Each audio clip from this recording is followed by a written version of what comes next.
من الشيطان الرجيم بسم الله الرحمن الرحيم. Alhamdulillah, today we are going to answer JAMB 2023 past question.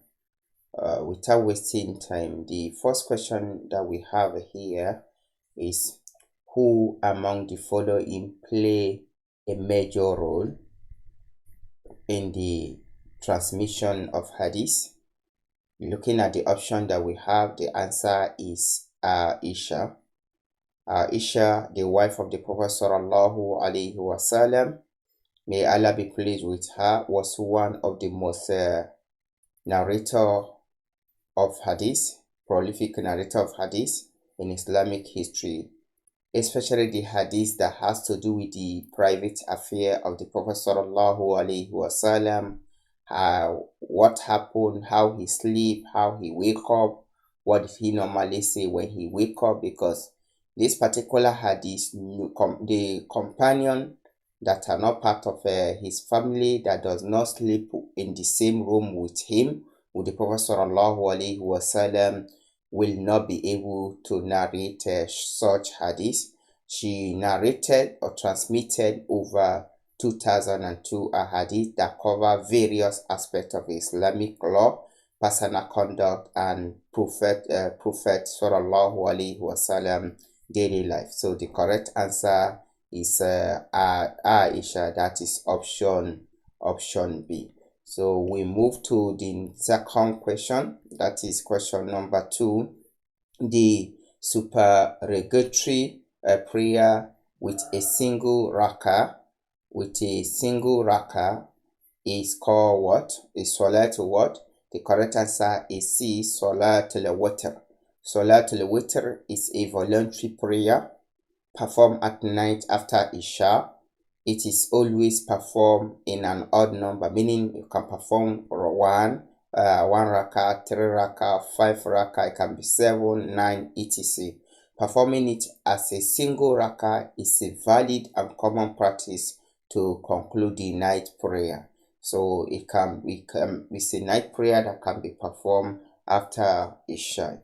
So we'll move to the next question. Question number 3. The following are voluntary fasting except. The following are voluntary fasting except. If you look at the option, we have talked about voluntary fasting in the previous year. So Ashura is a voluntary. It's a voluntary fasting. Tasu'a is a voluntary fasting. Sita Shawwal is also a voluntary fasting, but Qadar is not. Qadar refers to making up for missed obligatory fasting, like those missed during the month of Ramadan due to illness or travel.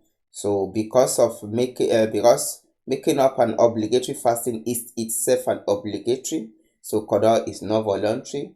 Ashura, Tasu'a, and 6 days of Shawwal are all highly recommended but voluntary fast. So we'll move to the next question. That is question number 4. Voluntary fasting is encouraged on dash day. We have Eid day, Friday, a day before Ramadan, Monday. The correct answer is Monday. Fasting on Monday and Thursday is a highly encouraged sunnah. The Prophet sallallahu alaihi wasallam used to fast on these days.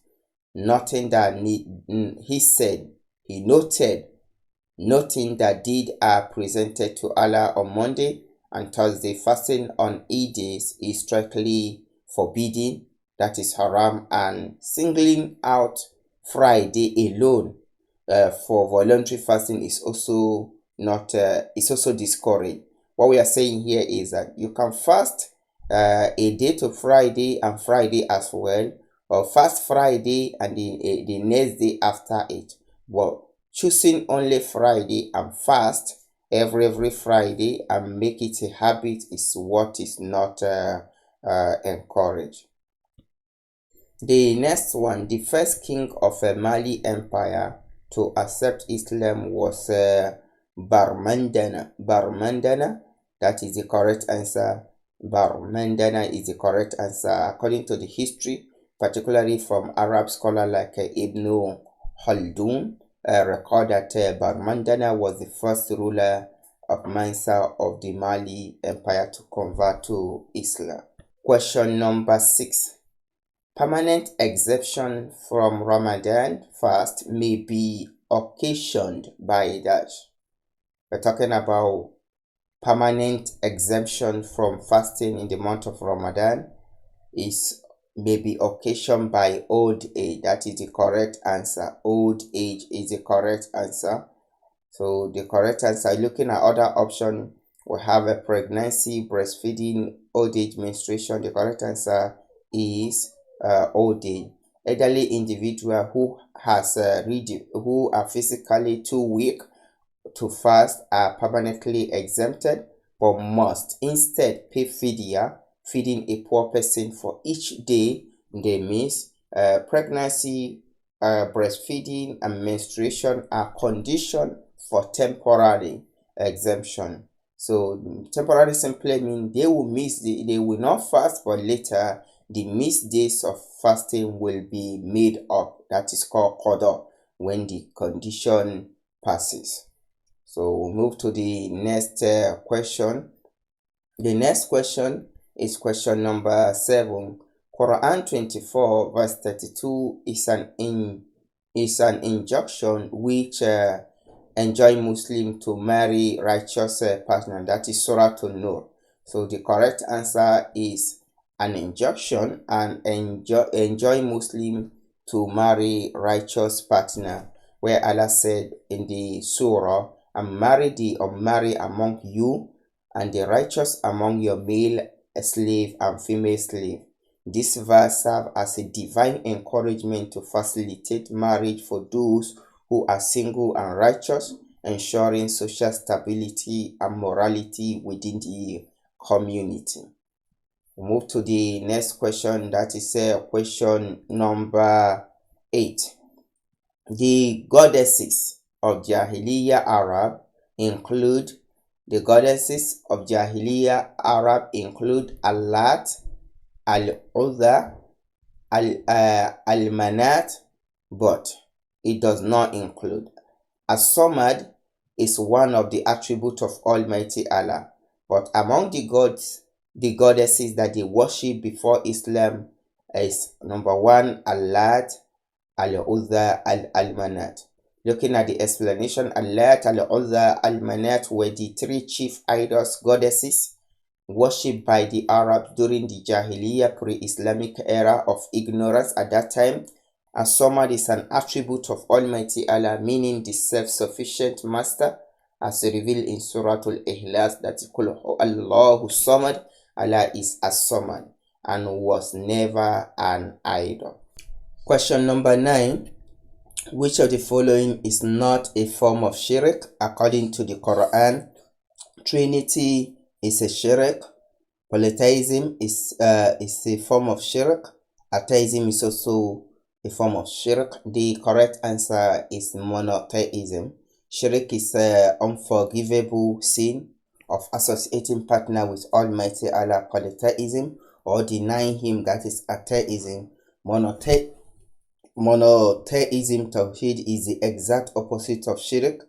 It is the foundation of Islam. So we'll move to the next question.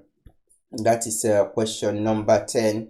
When Prophet Muhammad sallallahu alaihi wasallam sought for protection in Ta'if in 620 CE, take note of this year.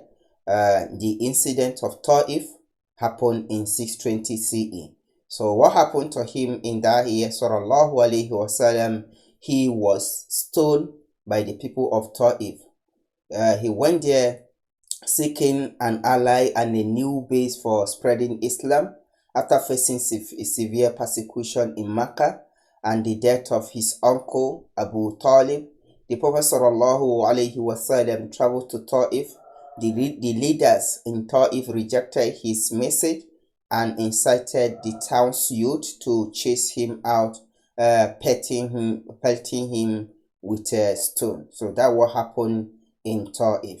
The next question, the reign of Caliph Usman bin Affan, reign of Caliph Usman Affan is known for, now take note, is known for, looking at the option here, standardization of the Quran.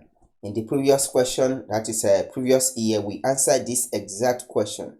You can see this is why a student preparing for exam should have to study the previous question, because they keep on repeating. After 2-3 years, they will repeat the same question. If they don't repeat exact complete 60 question or 50 question, they will select some questions from some years and bring them back, or just change some phrase.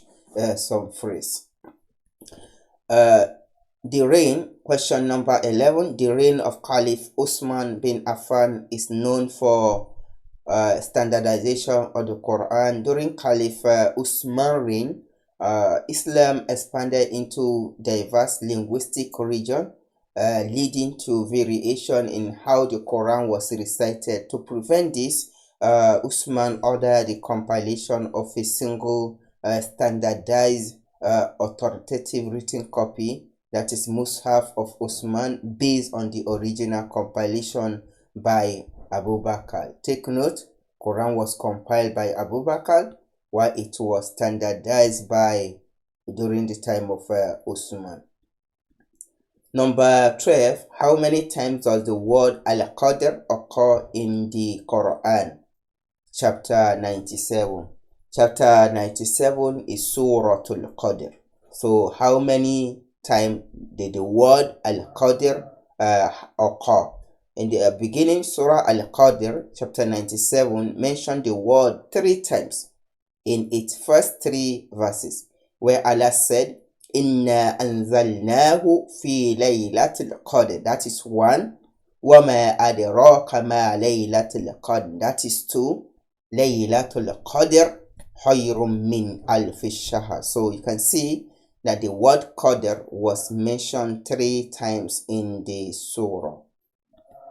The capital of an ancient Ghana empire was Oka. So this is the capital of an ancient Ghana empire was Oka. So that is the correct answer. The empire itself was originally situated in the region known as Oka. The next one, according to, that's question number 14, according to the hadith of the Prophet sallallahu alaihi wasallam, learning is obligatory for both the what? So looking at the option, the correct answer is obligatory for male and female. The Prophet sallallahu alaihi wasallam clearly stated in a well-known hadith that seeking knowledge is an obligation upon every Muslim. Every Muslim here means both male and female Muslim. So Islamic scholarship universally interpret every Muslim as encompassing both male and female, establishing equal rights and duties regarding the pursuit of education in Islam. So the correct answer is B, every male and female.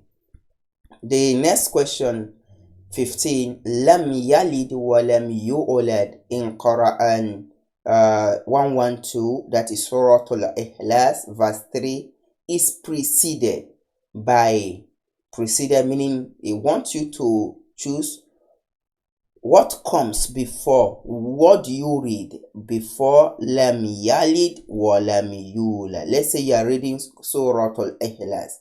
What are you going to read before lam yalid wa lam yulad? So the correct answer is Allahu Samad.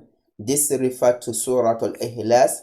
Ayah 1 said, Qul huwallahu ahad, Allahu Samad, lam yalid wa lam yulad. So you can see that lam yalid wa lam yulad comes immediately after Allahu Samad. So the correct answer is Allahu Samad. So moving to the next question. The next question is 16. Surah Ad-Duha, Surah Ad-Duha, that is chapter 93, and the Quran has a total number of 11 verses. Therefore, without the last verse, the remaining verse are dash. So yes, the question is a very simple, just simple mathematics. Since it has 11 verses, and now say remove without the last verse, meaning remove one ayah, which is the last verse. How many ayah are you going to left with? You just have 11 minus 1, that is the last verse, so you end up having 10 ayah. So this is the correct answer. A. If the surah has 11 total, subtracting the final verse, leave exactly 10 ayah. So that is the correct answer. The next question, question number 17. In the science of hadith, the next sahih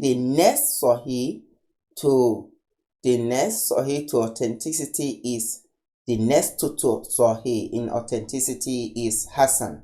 So the correct answer is Hassan. Hadiths are classified based on their authenticity.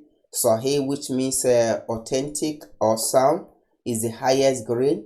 The next is Hassan. The next is Hassan, which is a good hadith, meaning the narrator are truthful and reliable. But the last one is Da'if, which means weak, a weak hadith. So our answer based on this question is Hassan hadith is the next to Sahih in terms of authenticity. So the next question is question number 18. Question number 18. Imam Bukhari is to 870 CE as Imam Muslim is to dash. So you have to understand the comparison or the analogy here. This analogy is based on their year of death. Which year did they die? Now we have been given Imam Muslim, Imam Bukhari died in 670 CE. Imam Bukhari passed away 670. His student, that is Imam Muslim, who authored Sahih Muslim, passed away 5 years later. If you are to add 870 plus 5 you end up having 875. So that is going to be our answer is here. 875 CE is the year that Imam Muslim passed away. That is our correct answer. And the next question is question number 20. The numbers of rakah in obligatory prayer of Friday is 2. So Salat Juma, that's Friday prayer, replaces the Zohor prayer on Friday. Instead of usual 4 rakah of Zohor, Juma consists of a khutbah sermon followed by a mandatory congregational 2 rakah. So the correct answer is 2. The correct answer is 2 rakah. The next question, question 20. Which of the following is the greatest form of jihad according to the Prophet sallallahu alaihi wasallam? The greatest form of jihad is the suppressing one's selfish desire. This is known as jihad nafs according to Islamic tradition. Upon returning from a battle, the Prophet sallallahu alaihi wasallam noted that they had returned from the lesser jihad. That means from the battle. He considered the battle they returned from as a lesser jihad, physical battle, to the greater jihad. That is, the greater jihad is internal, lifelong spirit struggling to suppress sinful desire and obeying Allah. The next question that we have here, that is question 21. A major lesson contained in Hadith 16 is dash. So a major lesson regarding the Hadith number 16 that talk about anger. In a Hadith where a man came to the Prophet sallallahu alaihi wasallam asking for an advice, and the Prophet sallallahu alaihi wasallam told him, do not get angry, la tagdob. The man repeated his request several times, and each time the Prophet sallallahu alaihi wasallam replied, do not get angry. So that is hadith number 16 of An-Nawawi. It talk about the ability to control one's anger. The next question, that is question number 22. Makkah is referred to in the Quran chapter 95, meaning what is Makkah referred to in chapter 95 verse 3 as the city of what? Is it city of prayer, Islam, Allah, security? The correct answer is city of security, where Allah said in Surah Atin, chapter 95 verse 3, Allah subhanahu wa ta'ala said, وَهَذَا الْبَلَدِ الْأَمِينَ وَهَذَا الْبَلَدِ الْأَمِينَ, which translate to, and by the security city, by secure city. This refers to Makkah, established by Allah as a sanctuary where violence and bloodshed are strictly forbidden. So the correct answer is city of security. The next question, that is question number 23. The tahajjud is observed between Isha and Fajr. Yes, tahajjud is the voluntary night prayer. Its time begins after obligatory Isha prayer has been performed and end when the time of for Fajr, that is dawn prayer, begins. It is mostly highly recommended in the last third of the night. Question number 24. The following surah, that is the plural of surah. Surah is one, surah is more than one surah.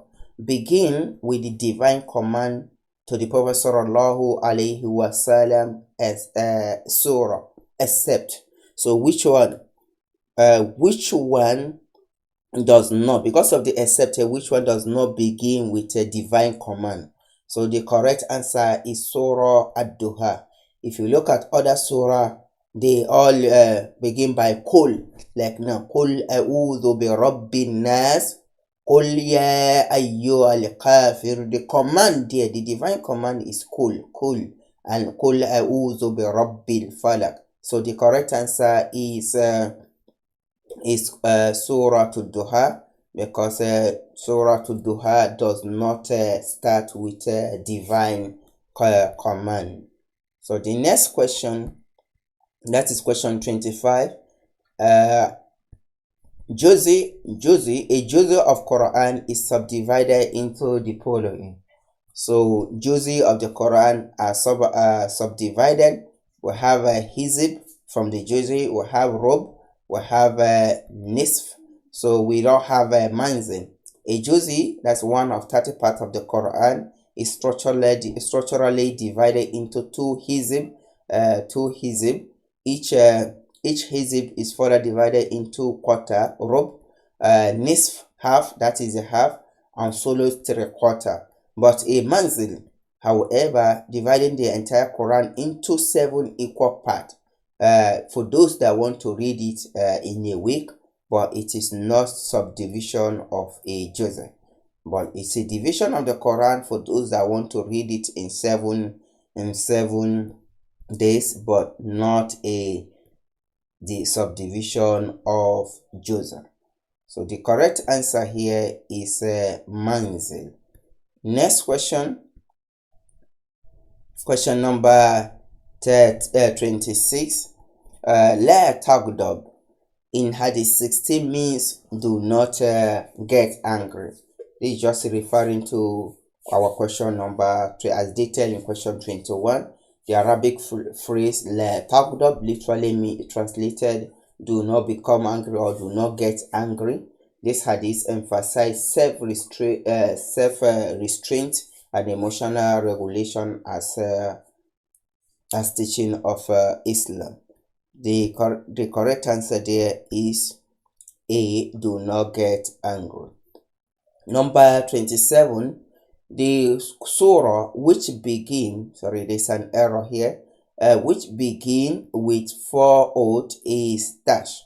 The surah that begin with 4 oath, that is Surah Atin. That is option letter C. Surah Atin, chapter 95, begin with 4 consecutive oaths. Watini by the fig, Wazaytun by the olive, Watini Wazaytun, Waturu Sinin, and the mountain Sinai, Wahadha al-Balad al-Amin, by this secure city, that is Makkah. So these are the 4 oaths. The first one is by the fig, by the olive, by mountain Sinai, and by this secure city. So the surah that contain the 4 oaths is Surah Atin. So move to the next question.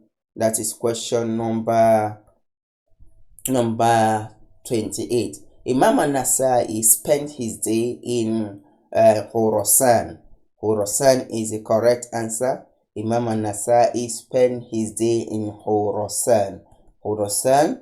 Imam An-Nasa'i, the compiler of Sunan An-Nasa'i, one of the 6 major hadith collection, was born in Nasa, which was a city in the region of Khurasan. Though he traveled extensively seeking knowledge, Khurasan is his renowned place of origin and early study. So the correct answer is Khurasan.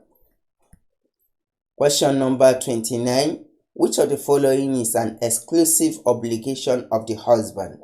So which of the following is an exclusive obligation of the husband? The correct answer is a provision of shelter. A provision of shelter.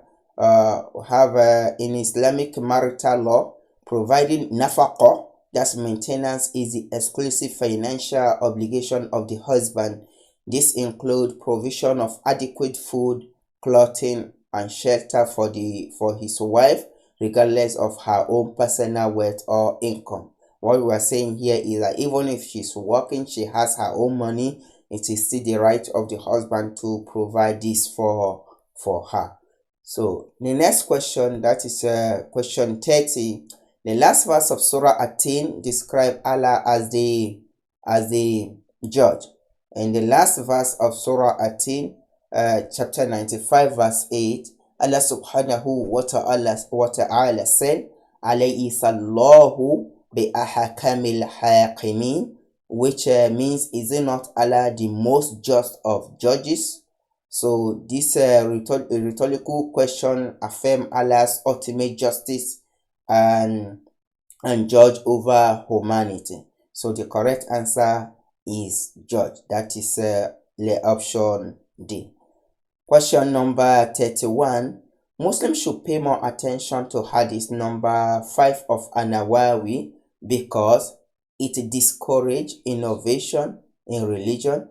So yes, that is the answer. Hadith number 5, which was narrated by Aisha radiyallahu anha, the wife of the Prophet sallallahu alaihi wasallam, discourages innovation in religion, where he said, whoever innovates something in this matter of ours, that is Islam, that is not part of it, we have it rejected. This is a fundamental hadith protecting the religion from bid'ah, unauthorized, newly invented religious belief. So anything religion is, Islam is complete, no addition and no subtraction. The answer to this question is A, discourage innovation in religion. Remember, innovation in technology like the use of a microphone to call adhan is okay, because that is not the innovation in religion. Number 32. The major teaching of Hadith 5 of An-Nawawi center on innovation. That is still referring to Hadith number 5, flowing direct from the previous question. The entire precise of Hadith number 5 revolve around the concept of bid'ah. So it established the rule that act of worship must be strictly grounded in the Quran. Any act of worship that the foundation is not in the Quran and not in the Sunnah of the Prophet sallallahu alaihi wasallam should be rejected. The correct answer is innovation. The next question, question 33. To seek divine guidance, Muslims are encouraged to perform Salatul Istihara. Salatul Istihara is a specific prayer of 2 rakah performed by a Muslim who is facing a decision and wishes to seek Allah's guidance towards the outcome that is best for them in this world and in the hereafter.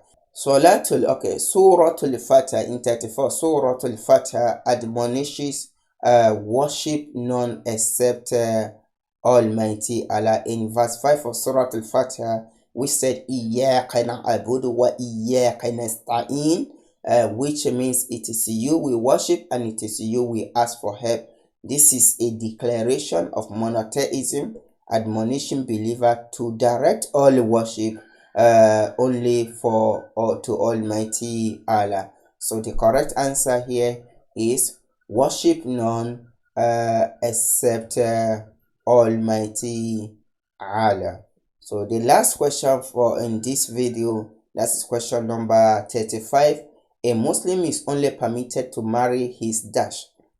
Now looking at the option, a Muslim is only permitted to marry his late wife's sister. So late wife's sister, after that means after the wife passed away, so he is allowed to marry the wife's sister, but he is not allowed to marry the foster mother, late father's wife, or foster sister.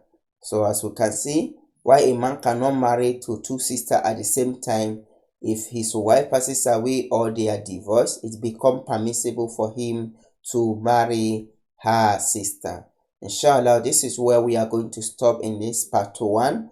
Another video is coming, that is a part 2 of this 2023 JAMB question. So the part 2 will be coming. Why I'm doing this is that if you have been following us, you notice that they have started repeating question. After 2 to 3 years, JAMB and WAEC will repeat question. So they don't have much time setting new complete question.